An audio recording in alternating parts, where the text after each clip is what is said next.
It's been 1 year since the train derailment in East Palestine, that toxic train derailment. That village is forever changed since that day. Many people didn't know about East Palestine, and the reason why they know now, it really isn't a positive one. But we are bringing you coverage of what's happening now, 1 year later.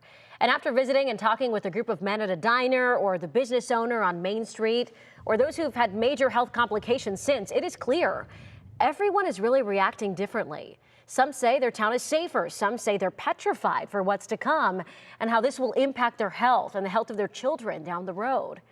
That includes a local chiropractor, Dr. Rick Chai.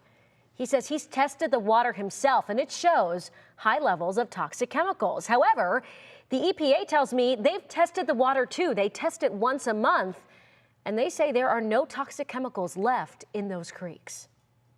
Now, he is so upset with the way things have been handled. In fact, he told me he believes the EPA is lying to the people there. He says he's tested the water in the creeks himself, and it shows those high levels. My sense is that the EPA has lied to us. If I give you a glass of water with poison on the bottom, and it sinks to the bottom, but there's clean water on the top, are you going to drink from it?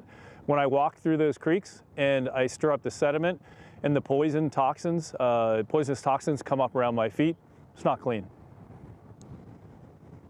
Did you feel any health effects from this? Several times. That's why I started wearing military gear going into the creeks. Everything from burned nasal cavity, throat, chest cavity. He's so fed up, he decided to run for Congress for the 6th District. He's running for Republican Bill Johnson's seat. Johnson stepped down as congressman in January to start his job as president of Youngstown State University. And tonight we are bringing you the full story and more from Ohio's EPA director, what she's saying, what Dr. Chai's saying. It's very interesting to hear the two different sides. Absolutely. And like you mentioned, I know you spent the day there in East Palestine.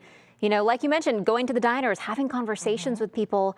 And I know that was a big takeaway for you, is that everyone is having kind of different reactions and different thoughts about how they do move forward at this point. Exactly. I mean, I talked to a man who says it is no coincidence that he has breast cancer.